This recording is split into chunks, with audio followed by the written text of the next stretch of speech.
খবর 24 সাথে আপনাকে স্বাগত। নতুন নতুন খবর জানার জন্য আমাদের চ্যানেলে চোখ রাখুন। বছর শেষে ফের বাড়ছে করোনা, ফিরছে আতঙ্ক। এবার উদ্বেগের কারণ করোনা JN.1 ভ্যারিয়েন্ট। অতি দ্রুত এই ভ্যারিয়েন্ট সংক্রমণ ছড়াচ্ছে। এই ভ্যারিয়েন্ট নিয়ে উদ্বিগ্ন কেন্দ্র। ইতিমধ্যেই রাজ্য সরকারগুলিকে সতর্ক থাকতে পরামর্শ দেওয়া হয়েছে। এবার কেন্দ্রের তরফে সমস্ত রাজ্যকে পজিটিভ কোভিড স্যাম্পল জিনোম সিকোয়েন্সের জন্য পাঠানোর নির্দেশ দেওয়া হলো।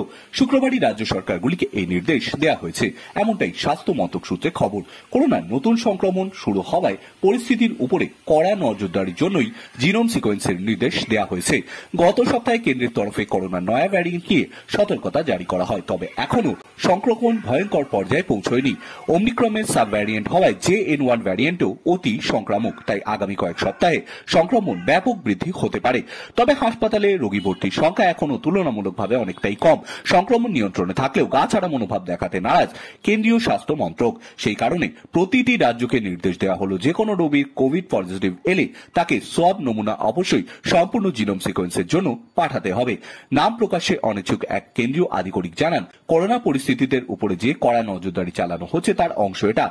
RT-PCR পরীক্ষায় যে সমস্ত নমুনার রিপোর্ট পজিটিভ আসবে তা INSCG ল্যাবরেটরিতে পাঠানো হবে সম্পূর্ণ জিনোম সিকোয়েন্সের জন্য। আতঙ্কিত হওয়ার কোনো কারণ নেই। সংক্রমণ থেকে সুরক্ষার জন্য সমস্ত পদক্ষেপ করা হচ্ছে।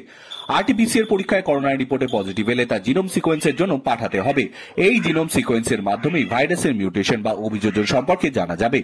স্বাস্থ্য মন্ত্রকের তরফে জানানো হচ্ছে, কেরল, তামিলনাড়ু, মহারাষ্ট্র, গোয়া, পুদুচেরি, গুজরাট, তেলেঙ্গানা, পাঞ্জাব ও দিল্লিতে বিগত কয়েক সপ্তাহে সংক্রমণ দ্রুত বৃদ্ধি পাচ্ছে। তবে এখনো হাসপাতালে রোগী ভর্তি বা মৃত্যুর হার তুলনামূলকভাবে অনেকটাই কম।